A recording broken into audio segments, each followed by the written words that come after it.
And a very pleasant good morning to you. Welcome back to the BK Crypto Weekly Roundup. Settle in. I'm Ansel. And I'm Kimberly. It feels like the coffee is hitting a little different this morning, Ansel. There's a clarity in the air this week. Clarity. That's the perfect word for it. After weeks of the market feeling, well, uncertain. Yeah. It seems like some very big pieces on the board just clicked into place. And most of them are in Washington, D.C. Let's just get right to it. Donald Trump granted a full pardon to Changpeng Zhao, the founder of Binance. I mean, wow.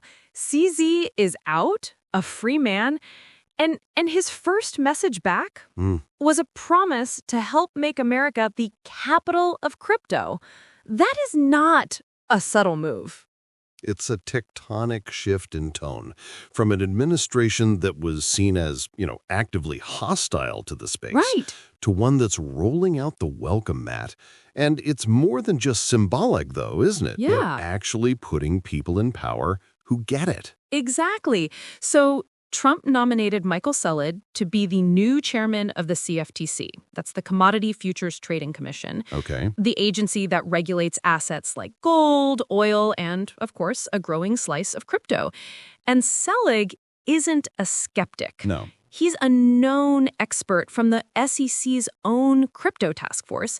So this is the government bringing in a specialist to write the rulebook, Right. not a warden to lock the gates. So the message is, we're open for business. Yeah. And we're ready to regulate it properly. It's a fascinating pivot. And while all this is happening, the economic news is still complicated. Inflation is holding at 3%, driven in part by those new tariffs. But the direction for crypto policy, it seems clearer than ever. And while Washington is laying down the tracks, Right. Wall Street is already sending the train. Ansel, you and I have talked for years about institutional adoption. Well, JP Morgan is now set to accept Bitcoin and Ether as collateral for loans. Now just think about that.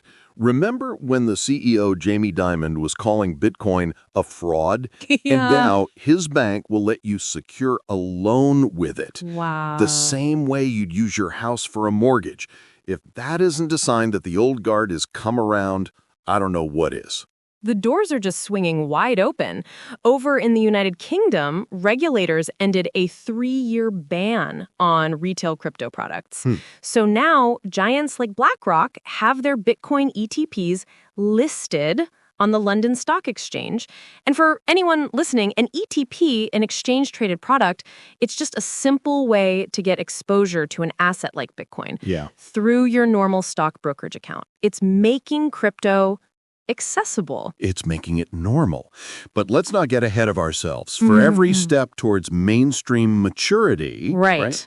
the Wild West of crypto still finds a way to remind us it's there.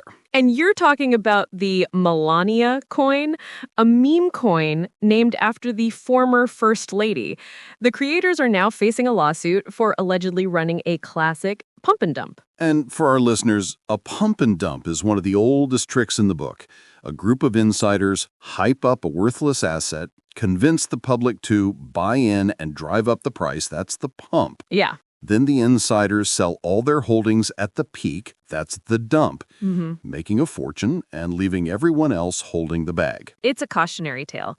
But I find the contrasts this week just incredible. I mean, in the same week we're discussing a pump and dump meme coin, we're also seeing Hong Kong approve Asia's first spot Solana ETF.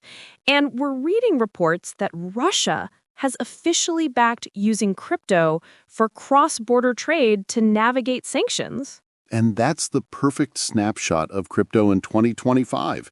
It is, simultaneously, a tool for nation-states, a regulated financial product on the world's biggest exchanges, Right. and a chaotic casino. It's all of those things at once. It's been quite a week. It really has. A week where the future of the space started to look a whole lot more like the present. We'll be right here to cover what's next. Until then, we'll leave you with a thought to carry you through the week. Now, here's a question we'd like you to think about. With big banks and governments stepping in, crypto is clearly going mainstream. Yeah. But as it gets more regulated, more integrated, does it risk losing that very decentralized anti-establishment spirit that made it so revolutionary in the first place? Think on it. We'll talk soon.